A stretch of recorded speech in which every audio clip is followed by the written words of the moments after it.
Hey brothers and sisters, welcome back to the Behavior Revolution Scriptures. And we're going to dive back into the older blood covenant scriptures of 1 Kings. We're still back in 1 Kings. Solomon's just dedicated the temple, remember? And we saw the fire come down and the smoke fill the temple, and the priests couldn't serve anymore because of the just magnificence of his presence in this amazing temple. So we're going to jump forward in time a little bit in this chapter. We're going to do the next 2 chapters. Let's have a look. Sheba, the Queen of Sheba, we're going to deal with today, and many other things. This chapter begins sometime after the halfway point of Solomon's 40-year reign. So sometime after the halfway point of Solomon's 40-year reign. The temple is built and in operation. Solomon's extravagant palace is completed. King Solomon's many building projects throughout his kingdom have elevated his personal fame and Israel's national status, and monarchs ruling far-flung kingdoms are curious and envious of this amazingly wise king and the astounding wealth this relatively small country has amassed almost overnight. And the events of these opening verses today take place at least 13 years after the temple dedication ceremony of last chapter. So we're jumping forward about 13 years today, guys. 13 years since our last video. Because we're told that it took Solomon 13 years to build his palace, and he didn't start counting that time until the temple was completed. And in like manner, meaning in a dream, Yahuah visited Solomon as he had near the beginning of the king's reign at Gibeon, and that's where we're up to today. So 1 Kings chapter 9 and 10. After Solomon finished building Yahuah's temple, his own royal palace, and everything else that he wanted to achieve, Yahuah appeared to Solomon again in a dream, just as he did at Gibeon when he'd first become king. In Yahuah's first visit, Solomon asked for wisdom, and Yahuah also gave him great wealth. And now we're told that after all Solomon's grand constructions, some for himself, that Yahuah has come in response to his prayerful request at the temple dedication ceremony. Remember his great requests? Please, Yahuah, hear my prayer. Please look after us. Please let people always come to this temple. Never leave this temple. Please, please, please hear my prayer. Remember all he's crying out to Yahuah? That was 13 years ago. See? Notice it was 13 years since the temple was dedicated before Yahuah came to tell Solomon that he would grant those requests. One has to wonder if the king even remembered much about what he had asked of Yahuah so many years earlier. How many more wives and wealth had he amassed in 13 years? This was an awfully long time of waiting to find out. And he didn't have Yahuah's spirit inside him, so you can even wonder if he was even interested. He would have been interested, but you can tell by this stage, this was more than halfway through his reign, that idolatry would have definitely set in. Many wives, many idols. Yahuah said, I heard your prayer and what you asked me to do. You built the temple for me to rest my name, and I have made it a divine set-apart place. So I will be honored there forever. I will watch over it and think of it always. He will always think about his divine dwelling place. After all these years, many trials had come and gone for Solomon, and Yahuah saw the need to reaffirm his commitment to the temple as a divine meeting place of prayer and communication. That's what this was for, divine meeting place. This was the portal, just like in the Garden of Eden, the portal. This was where the portal was, his presence. Remember Yahushua when he sent all the carpetbaggers and merchants out of the temple in Jerusalem. He said, this, my Father's house, is a house of prayer. This was to be a house of communication and prayer. After all these years of priestly slaughtering, rituals and ceremonies, perhaps Solomon needed to be gently reminded that it was actually Yahuah who established the temple, not Solomon and not the priests. Yahuah continues, you must serve me with a pure, honest heart, just as your father David did. You must obey my laws and do everything that I commanded you. If you do, I will make sure that your family will always rule Israel, just as I promised your father David when I told him that Israel would always be ruled by one of his descendants. Now, when I read that, I thought, well, David didn't rule. Why is he lifting David up when David did all these things that were wrong? Because David was honest. He admitted when he fell, he admitted when he sinned, he repented. He was constantly repenting. And that doesn't mean there's not consequences. The latter half of his reign, King David's reign, was filled with calamity and consequences because of his murder and adultery and other things that he did because of it. So he didn't escape any consequences, but his heart, he was talking about his heart. He was honest with him. He had honest dialogue with him. And when he fell and did the wrong things, he always returned and repented. I mean, a big consequence was he didn't get to build the temple. He prepared all of it, made all the connections and contacts with all the builders and suppliers and different countries, but he wasn't allowed to build it. Solomon did. So he was filled with consequence, as we are. But what is our heart like? Yahushua wants to know how our heart, it's all about our heart, guys. So I just thought that was interesting. He's lifting David up constantly. Why was David a man after his own heart? Because his heart was pure. The idea is that Solomon should not take it just because Israel and its king have become the envy of the world, that somehow this proves that all is right between Israel and Yahuah. For the accumulation of wealth and fame is not an earthly sign of righteousness or even harmony with Yahuah. Rather, it is that if Solomon expects for one of his sons to rule Israel after him, and if Israel is to continue living under Yahuah's blessing, then there are conditions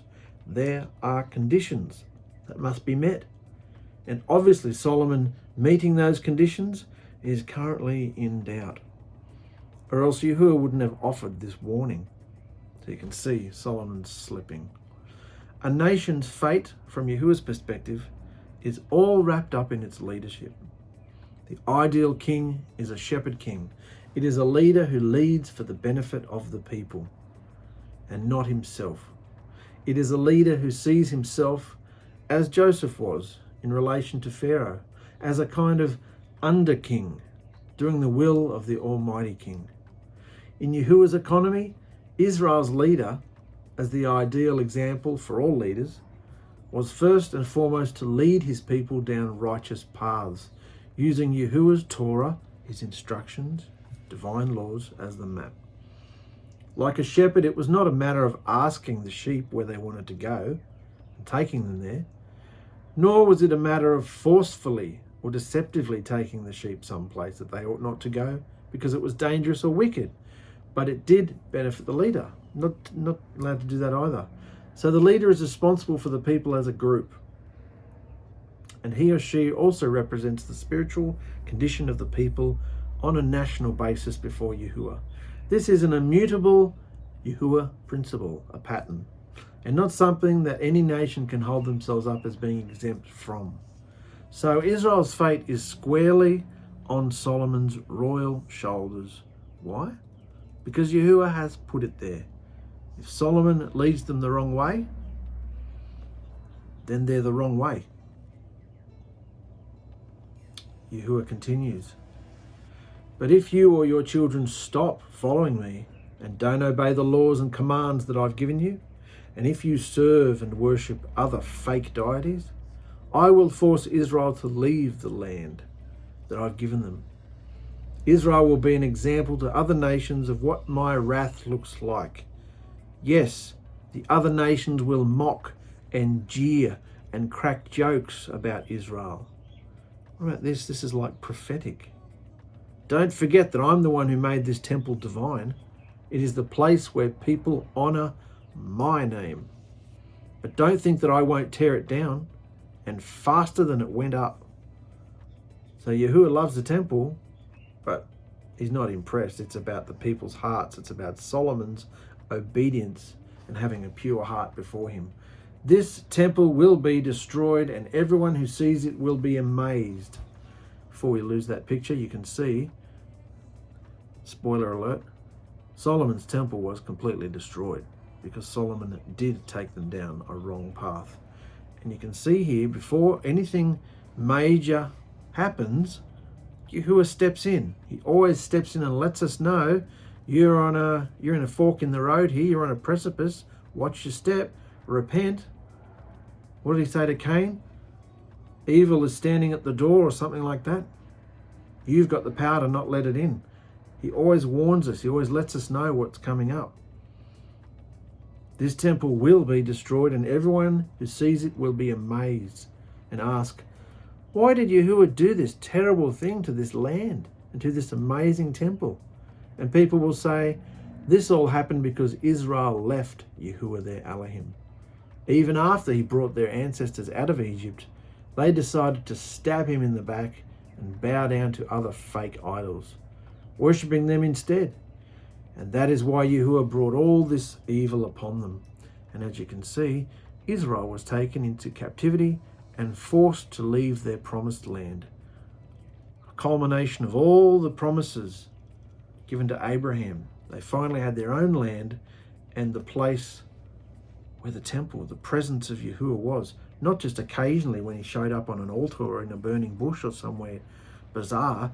All the time he was there, all the time. They finally had him all the time, but they disobeyed him. But what about up here when he says, the other nations will mock and jeer and crack jokes about Israel? They will. If you do this, then this will happen. Well, people may not like to hear this, but Yahuah said this would all happen. Think about all the stuff that's happened to the Hebrews. Many were scattered and don't know their Hebrews. Most of the Hebrews don't know their Hebrews these days. We're all Hebrews of some sort, but those that stood and stated that they are still Hebrews, in other words, the Jews, what's happened to the Jews? Yahuah said this would all happen. What's happened to them all? And they're out there crying out for sympathy and everything. The Jews and all other nations that Israel was scattered into are all being judged severely by Yahushua. So it's not just the Jews, the whole world is being judged today. So I'm not harping on the Jews, but before you start crying and having sob stories about the Holocaust and all that sort of stuff, and way before that, AD 70 and all the other times the Hebrews have been scattered and punished and everything, why have they had so much? Because they had no excuse. They had the Torah. They had Yahuah's instructions. No other Gentile nation could say that. They get judged, they get the things that happen in the earth. They can't repent to because they don't even know what it is. The Jews knew the truth, and they keep constantly, to this day, spitting in Yahushua's face. And we wonder why all this has happened to them. So I don't know why you're feeling sorry for them. It's actually exciting. It's prophetic truth. Yahuah said there, if you do this, this will happen. You will be the laughing stock of the world. People will hate you. So don't go crying persecution. Go crying disobedience, because that's what you've been. There. The temple is based on the worthiness of Israel's leadership. The temple is based on the worthiness of Israel's leadership. And if Yahuah abandons the temple, then it becomes an empty shell that loses all value. So Yahuah explains that what was once a magnificent monument to him, that epitomized his esteemed power being worked out through Israel, will overnight turn into something that will shock those from other lands. Haven't many of the things that have happened to the Jews been shocking? Shocking, horrible. Some of it cruel and very upsetting. Spielberg made a movie about it, and you cry. It's really sad. But what did Yahuah say? Overnight, it will turn into something that will shock those from other lands who knew it from prior times when Yahuah dwelt there and was blessing it. It's very upsetting. Some people will look at the temple building in horror and anguish. Others will view it, smirk, and enjoy its demise. But all will ask, how did this happen? And Yahuah says that because the current king of Israel disobeyed, and because he elected to follow other idols and did not follow his divine conditions, so Yahuah views these actions as amounting to abandonment of him by the nation as a whole. What the king does, what the leadership does, and in this case it's a monarchy, so it's a king. What the king does, the nation is. It took 20 years for King Solomon to build Yahuah's temple and the king's palace. Hiram supplied Solomon with all the cedar, pine, and gold that he wanted. So Solomon gave him 20 cities in Galilee as a guarantee. But when Hiram travelled from Tyre to see these cities, there's Tyre again. We did a whole lot of verses last Shabbat night about Tyre. Tyre was the envy of the world, the modern day Babylon. All these scriptures the prophets wrote about Tyre. Well, this is where Hiram came from, Tyre. To see these cities that Solomon had given him. When he came to see these cities, he wasn't pleased and said, what are these towns that you have given me, my brother? So Solomon's basically, I won't go into it because it's written all here. Why double up? So King Hiram named that land the land of Kabul, binding or collateral. Some translations say that Kabul means worthless because Hiram was so insulted. These things you've given me are worthless, but the actual Hebrew is binding or collateral, and I'll explain why. He called the land Kabul, and that area is still called Kabul today, at the time of this writing, of course. Hiram had sent King Solomon about 9,000 pounds of gold to use in building the temple. Solomon had made a bad turn and is succumbing to his great wealth, position, power, and intellect. King Hiram of Tyre was a true partner in building the temple and Solomon's palace. And now in return, King Solomon seems to be giving away cities in Israel to Hiram in gratitude for his help. How would Joshua and Moses and Abraham felt about you giving away pieces of the promised land? He had to. He was in debt. What a shameful thing to do. And what we see here is something that we need to always keep in mind. Be careful who you become indebted to, because someday you will have to repay. And Solomon, it was time for him to pay the piper.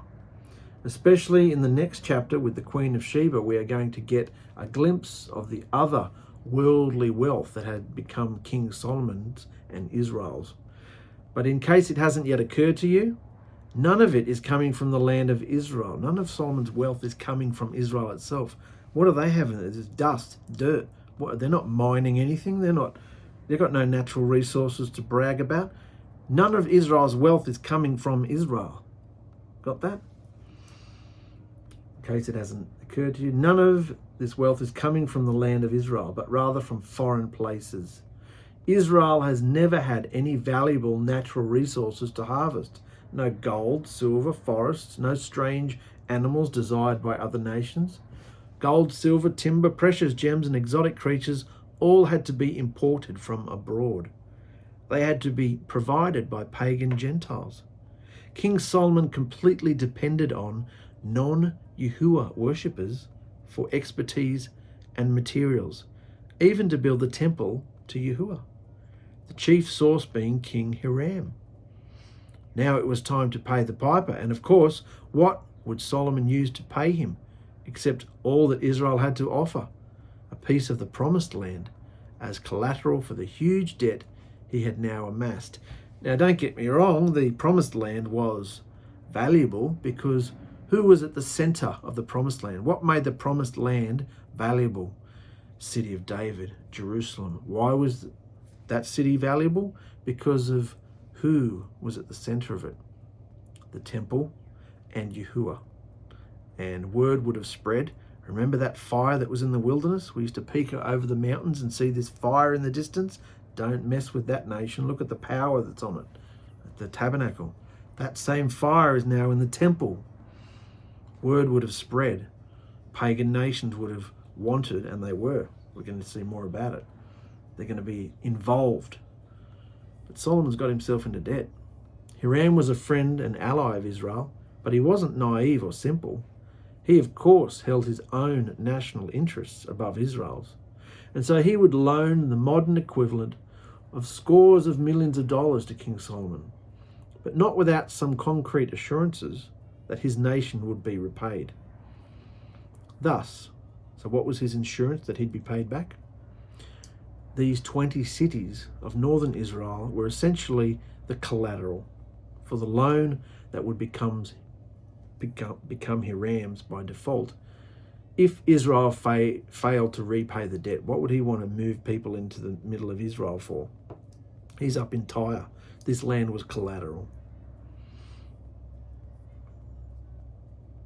And by the way, notice that King Solomon, who was a member of the southern Israel tribe of Judah, didn't blink an eyelid at offering Hiram some northern tribal territories as collateral for his projects. Didn't offer him any of it down south, where they are. No, just offer him some northern stuff as collateral for his projects. But of course, nothing in Judah was put in jeopardy. No. So he's not stupid, is he? Just to give you some perspective here, Jerusalem's down here, and Tyre is all the way up there. So don't forget, you don't hear much about it so far in our scripture lessons, but Israel was a sea people. They were on the coast, pretty close to the coast. They travelled a lot. King Solomon forced slaves to work for him, to build the temple and his palace. Then he used these slaves to build other things too. He built the Milo, and the city wall around Jerusalem. There it is there. Big city wall. You can see it there. Big city wall around Jerusalem.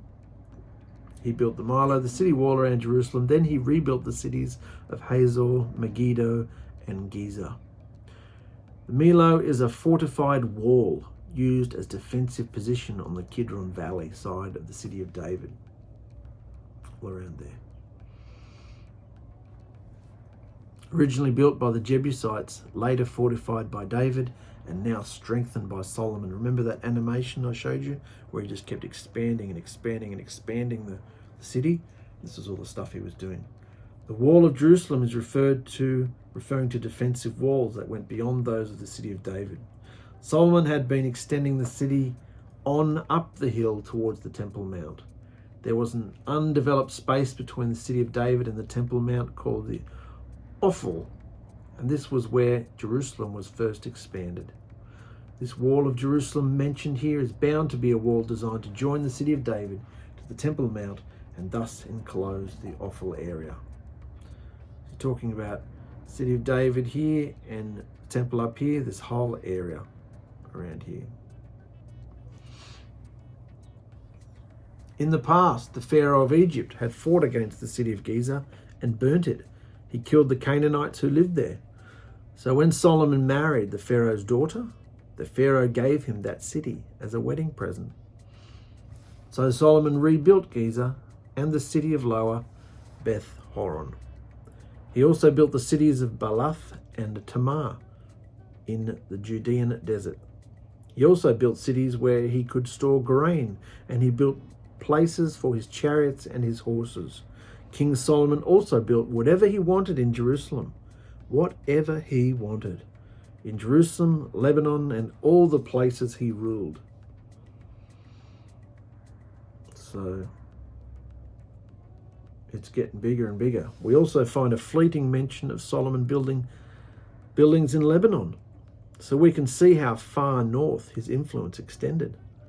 But starting in verse 20, we get a listing of the various ethnic groups that still lived in the Israelite tribal territories in peace with Israel and under Solomon's rule. And it was from these various groups that Solomon conscripted the labor for his many projects. There were some people left in the land who were not Israelites, There were Amorites, Hittites, Perizzites, Hivites, Jebusites. The Israelites had not been able to destroy them, but Solomon forced them to work for him as slaves, which they still are today, when this book was written, of course. Solomon did not force any Israelites to be his slaves.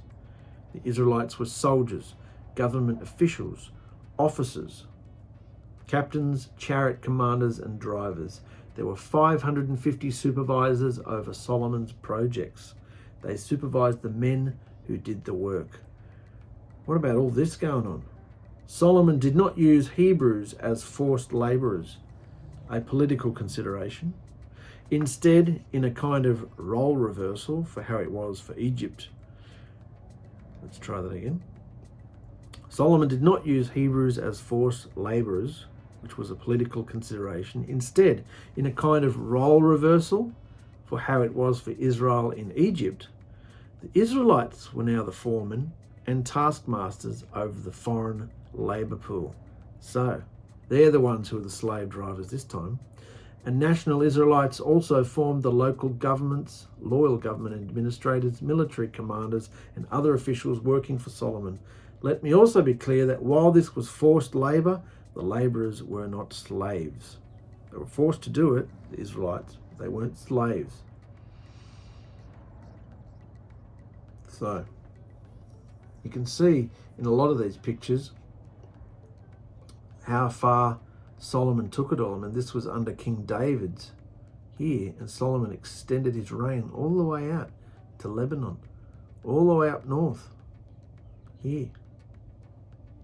And even if he didn't rule it, they were friendly, which isn't the case when they first moved into the Promised Land, is it? And you can see the same thing here. All these different nations were either subjects to Solomon, subjects. Philistines were not subjects, but they were subdued. We got no problem with them. Not subject, but friendly, that was Phoenicia. Not subject, but friendly up here. And Tyre was up here. Tyre and Sidon are up here. They're not subject, but they're friendly. Pharaoh's daughter moved from the city of David to the palace that Solomon had built for her. Then he built the Millo. 3 times each year, Solomon offered ascending near and intimate peace offerings on the altar that he built for Yahuah. King Solomon also burnt incense before Yahuah and supplied what was needed for the temple. And look, it just said here 3 times a year. The mention of Solomon officiating over sacrifices 3 times a year is referring to the 3 appointed times of Passover, Pentecost, and Tabernacles. What makes this troubling is that we have Solomon, get this, we have Solomon offering the sacrifices at the altar, which were, by Torah law, tasks only for the priests to perform. This is just one of many indulgences that Solomon took upon himself, and it was seriously wrong and sinful and shows Solomon's rapid descent into self-importance and a sense that he was authorized to manipulate or change Yahuwah's laws at his whim. Only the priests were allowed to offer the sacrifices, not the king. King Solomon also built ships at Ezion-Geber. This town is near Elath on the shore of the Red Sea in the land of Edom. King Hiram had some skilled sailors who knew the sea well. He sent them to serve in Solomon's navy and work with Solomon's men. Solomon's ships went to Ophir and brought back about 16 tons of gold for him. Rarer than the gold of Ophir. Remember that scripture? Well, this is Ophir. Solomon's fleet. It's all happening there. Here we get a most interesting few words about Solomon's building a fleet of ships. This took place on the finger of the Red Sea called the Gulf of Aqaba. Down there. The building of the ships and their home port was near the city of Eilat. Ancient Eilat is on the western side of the Gulf of Aqaba in what is modern-day Jordan. Modern Eilat on western side of the Gulf, but it too was a port city. As Israel was not a nation of seafarers, Solomon was able to get Hiram to send some experienced sailors and ship builders to supervise and teach. because that's what they became. This fleet sailed the Red Sea, stopping at Arabian and African ports of call, and probably ventured as far as the Indian Ocean. And we did a lot of study about the Gulf of Aqaba back when Israel left Egypt, and I showed you the route they took. So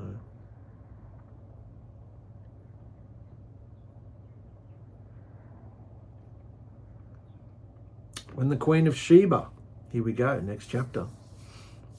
So you can see Solomon's just building and building and building his empire, a lot of it for himself.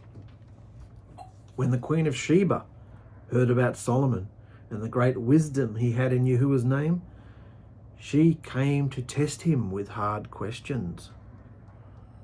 I'll bet she did. The city of Sheba, or Saba, was the capital of the ancient Arabian culture of the Sabaeans. They were traders in gold, incense, and precious stones. These descendants of Ishmael were located along the Arabian coast of the Red Sea and were known to traditionally have queens instead of kings. And if it didn't register with you already, as a descendant of Ishmael, Saba were moon god worshippers. And as one might expect, there is a close tie between the Sabaeans and the eventual birth of Islam, some 5 centuries after Yahushua. In fact, the account of the Queen of the Sabaeans, or Queen of Sheba, and her visit with Solomon is told even in the Muslim Quran in Surah 27. So there's a big connection here. It's true. The account is true. Even the Muslims talk about it. In Hebrew, what is being said is the queen. This was interesting because it's a play on words. In Hebrew, what is being said is the queen, Shema, heard and acted on the Shema, report and description, about Solomon because of the Shem. The queen Shema Shemmed. That's what the queen did. She Shemad because of the Shema, because of the Shem. She heard and acted because of the report and description about the name, reputation of his Elohim Yahuah. I mean, that's, take it as you want, but it's just interesting play on words when you're looking at the Hebrew language. And the idea is that Yahuah was getting credit as Solomon's Elohim for all the amazing wealth and wisdom of Solomon and his nation of Israel. So naturally, other nations want to know, how are you getting all this wealth? It's in the name of Yahuah. I need to know about this name. I need to know about this deity that you're worshipping. She traveled to Jerusalem with a very large group of servants. There were many camels carrying spices, jewels, and a lot of gold. She met Solomon and asked him all the questions that she could think of. And Solomon answered them all. None of her questions were too hard for him to explain. The Queen of Sheba saw that Solomon was very wise. She also saw the beautiful palace he'd built. She saw the food at the king's table, his officials meeting together, the servants in the palace, the good clothes they all wore, his parties, the magnificent staircase between Solomon's palace and Yahuah's temple, and she was so amazed that she could hardly breathe. She was breathtaken at how lavish everything was. But why would the queen venture so far to test Solomon with riddles? Why not just send a servant? It was a question of whether it would be profitable for her to make an alliance with Israel, and would be wise for her to acknowledge Solomon's Elohim. Would it be wise for her to acknowledge Solomon's Elohim and present the Elohim of Israel with gifts in order to seek his favor? A standard means of dealing with idols in that era. I want to get to know your idol because I want to indulge in the benefits as well. So that's how she's treating Solomon and Yahuah. Want to get in on the piece of the action. Then the Queen of Sheba said to King Solomon, "The stories I heard in my country about your great works and your wisdom are true. I did not believe it until I came and saw it with my own eyes. Now I see that it is even greater than what I heard. Your wealth and wisdom are much greater than the people told me. Your men and officials are very fortunate, because they serve you and hear your wisdom every day. Praise Yahuah, your Elohim. He was pleased to make you king of Israel. Because of Israel's unending love, because of Yahuah's unending love for Israel, he's made you king to rule with justice and fairness. Then the Queen of Sheba gave King Solomon 4.5 tons of gold, a huge amount of spice and precious stones. She gave him more spices than anyone has ever brought into Israel. Hiram's ships brought gold from Ophir. They also brought jewels and a special kind of wood.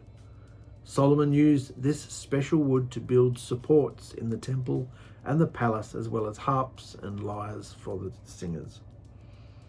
That was the last time such a large shipment of that kind of wood was brought to Israel. There hasn't been any seen around here since then. King Solomon gave the Queen of Sheba everything she asked for. He gave her more than she brought to him. Then the Queen of Sheba and her servants left and went back to their own country. Every year King Solomon received almost 25 tons of gold. When you look back in the Hebrew, it's actually 666 talents. In addition to the gold brought in by the traveling merchants and traders, all the kings of Arabia and the governors of the land also brought gold and silver to Solomon. So, in the original scrolls it says 666 talents of gold. In the Hebrew it says 666 talents of gold. The number 6 is symbolic of the physical world and mankind. Mankind was created on the 6th day. So it could be said that 666 talents of gold represent the peak of the strength and perfection of the earth world. In other words, the world has reached its zenith, or its ultimate of what it can ever be. I'd believe that. When you saw, if we forget how many forget how many billions of dollars that temple would have cost. That was just the temple. Billions of dollars today. Well, when you convert the currency back, and the fact that Yahuah's presence was there in the fire, this was the height of human history here. Oh no, it's much better today. We know mankind's come so far, and the technology and da-da-da-da. Yeah, maybe. But just looking at this, the world has reached its zenith, or its ultimate of what it can ever be. That's why Solomon said, there's nothing new under the sun. No, there's nothing new. Everything's just a rehash of something else. And he knew that back here, because he was sitting on the zenith of human civilization. Everything that could be extracted from the world in wealth and power was extracted by Solomon. And of course, the source of this gold was from everywhere in the world, except from Yahuah's kingdom. It all came to them. He says that, I'll use the resources of the world to bless my people. This blessing of abundance came from the hands of men, not the hands of Yahuah. For Solomon and for Yahuah's people, it's the wrong kind of abundance to seek or accumulate. And Solomon desired and received more of it than any man in history up to his time. So that's just an interesting looking at the number 666. Take it as you will, but I can see that. He was at the height, particularly as far as Israel's history goes. This was the greatest they were ever going to get. It was all downhill from there because of their behaviour. King Solomon made 200 large shields of hammered gold. He used 15 pounds of gold for each shield. He made 300 smaller shields of hammered gold. He used 4 pounds of gold for each shield.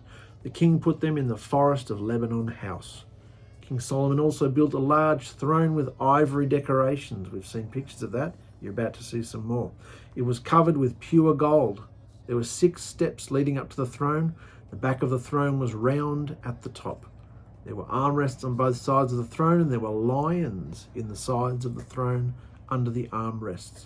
There were also 2 lions on each of the 6 steps, one at each end. There was nothing like it in any other kingdom. All of Solomon's cups and glasses were made of gold, and all the dishes in the building called the Forest of Lebanon were made from pure gold. Nothing in the palace was made from silver. Silver. There was so much gold that in Solomon's time, people did not think silver was important. Silver's just like trash. No, we don't need silver. We're into gold. Even with all this gold, he still wasn't satisfied, so he taxed the sales of businesses and merchants. He taxed goods that merely crossed through his territory, but were destined for somewhere else. And he assessed all the petty kings and governors of the various mixed people groups that he allowed to live in peace on Israeli land. The luxury of Solomon's kingdom turned to opulence, and opulence turned to decadence. He made hundreds of golden shields, military-looking armaments that would certainly never see a battlefield, but were only for a display of wealth. And he put them in the palace to impress his visitors. He made a throne for his royal self that was inlaid with ivory and gold. The approach to the throne had 6 steps, and each step had a pair of lions at the edge. Something like that.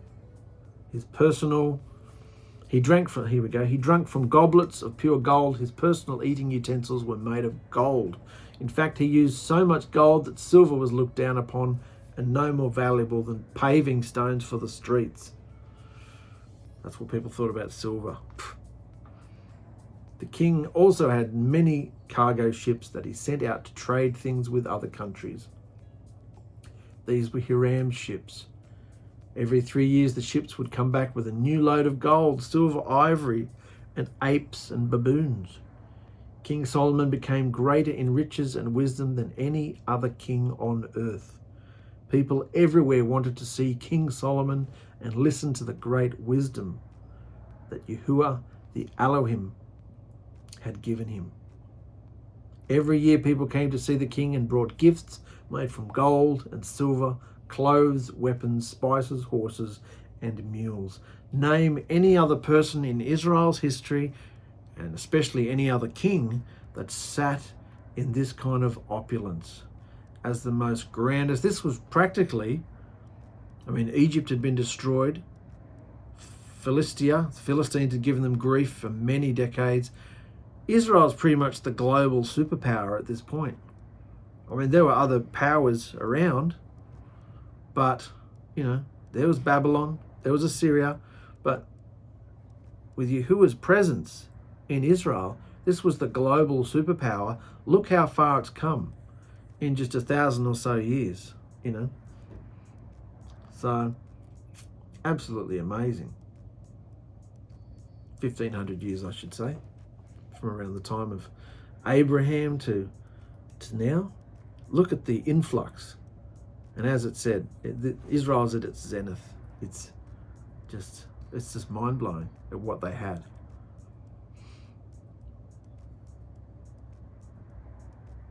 Here's another artist's rendition of it. Solomon had a great number of chariots and horses. He had 1,400 chariots, 12,000 horse soldiers. He built special cities just for the chariots, because he can. It's like these billionaires today, because they can. They spend $1 billion like we'd spend $1. It's just opulence. So the chariots were kept in these cities. King Solomon also kept some of the chariots with him in Jerusalem. The king made Israel very rich. In the city of Jerusalem, silver was as common as rocks, and cedar wood was as common as the many fig trees growing on the hills. Solomon brought horses from Egypt and Kue. His traders brought them in Kue and brought them to Israel. A chariot from Israel cost about 15 pounds of silver, and a horse cost almost 4 pounds of silver. Solomon sold horses and chariots to the kings of the Hittites and the Arameans. And that's the end. As Solomon's fame spread, leaders of nations and wealthy aristocrats naturally wanted to be seen with Solomon. So they ventured from all over the world just to come and view the spectacular buildings and vast wealth and such a well-ordered society. Solomon had everything in line and in order. They all wanted to be like just like King Solomon. But if one wants to see the most sought-after monarch in the world, one must bring stunning gifts that purchase such an audience. This was yet another source of wealth. Naturally, as Israel gained wealth, they had to protect it. So King Solomon built fortresses and military bases at strategic locations. The most fearsome weapon of the day was chariots, and Solomon amassed a huge arsenal of them. Egypt was the primary source of horses in that region, and so naturally, with his special relationship with Pharaoh, 𝗹𝕗𝒻, his father-in-law, Solomon obtained the best horses at wholesale prices. He cornered the market, and thus when other kings and potentates around the Middle East wanted to emulate King Solomon, they had to come to him to buy their horses and chariots. Solomon not only built up a huge chariot force for Israel, he became an arms broker and controlled the supply of chariots and trained chariot horses throughout the region. Solomon was very possibly the most powerful leader in the known world in his era. And as we'll soon see, it was only for a very short time before it all came to ruin. What about this? This is proof. This is proof that these guys that were kicking around, silly gypsies out in the wilderness, are now the global superpower.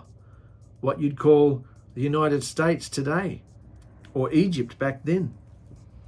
They were the global superpower within just 1,500 years. That's miraculous. That is supernatural. That is not possible any other way. And we know that it's because of Yahuah blessing them, and because of, nations wouldn't have done deals with this shoddy little nation if there wasn't something supernatural and powerful happening in there. Whenever they went out to war, they won. The stories about the ark, the stories about the destruction of Egypt, the reputation Israel would have had because of Yahuah, the name of Yahuah. And this temple was for the name of Yahuah. So don't forget, all this blessing was because of the temple, because of Yahuah's presence, which is now us, the presence, the temple. The portal is in us. And as we're going to see, sadly, from about here on out, it's all downhill because of Solomon's behavior. And so if we want to stay in the blessing, in the peace, in the love, in the joy, we've got to guard what Yahuah has given us, what Yahushua is doing. Listen to his voice. That's enough for today, guys. More next week on King Solomon and the demise of this amazing kingdom. Egypt was destroyed, and Israel is about to be destroyed as well because of their idolatry. Yahuah hates idolatry. He says, if you do this, you will be the laughing stock of the whole world. And the Jews, the Hebrews, have been the laughing stock ever since. See you later. Check it out.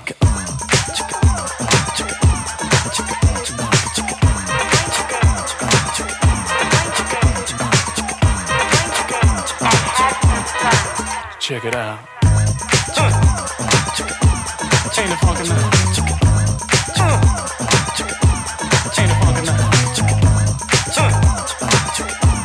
Ain't it funky now? Ain't it funky now?